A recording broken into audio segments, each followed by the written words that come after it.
Hi, my name is Campbell Lovett, Conference Minister with the Michigan Conference of the United Church of Christ, bringing you another in our series of Faith for Thought. Last spring, my father, who is a UCC pastor, had to attend boundary training. In New Hampshire, it's required every 3 years. And on a snowy Saturday, he departed for the 1-hour drive to Concord and the conference office so he could participate in the day-long event. I called him later in the day to learn more about his experience, and he said to me in a rather surprised tone, "I didn't know we weren't supposed to receive gifts from parishioners." Well, he was ordained in 1953.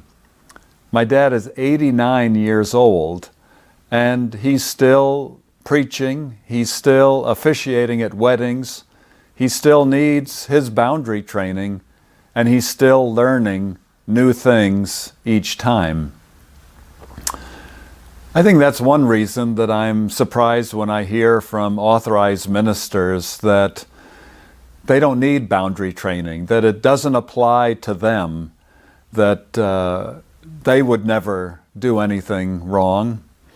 Or people who say, "Oh, I don't need to fill out my 1-year annual review form because you have that information from last year."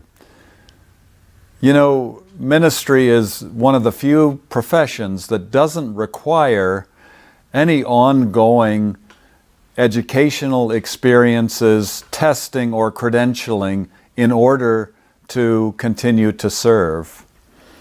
We feel often that, well, we've been ordained, so we know everything, and we're able to serve so expertly. Well, boundary training, and really it's called boundary awareness training, is to help our pastors remember the keys to creating healthy relationships between pastor and parishioner.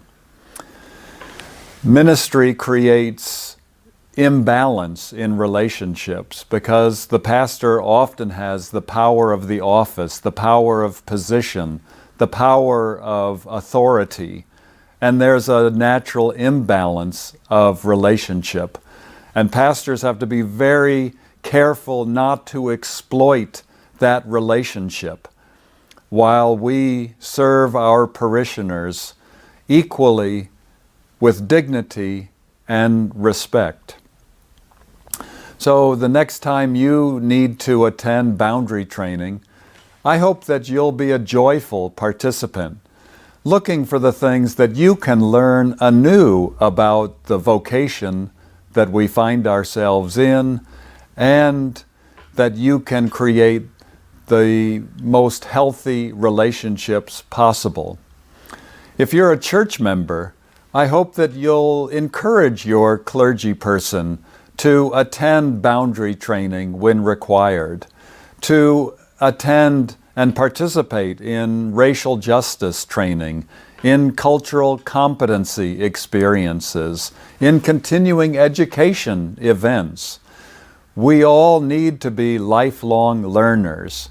And though we may not have annual tests that we need to complete in order to maintain our credentials, we do need to have ongoing education, ongoing inspiration in order to do this difficult work in ethical ways. So I encourage you all in your lifelong learning that includes boundary training at a minimum. And that for today is our Faith for Thought.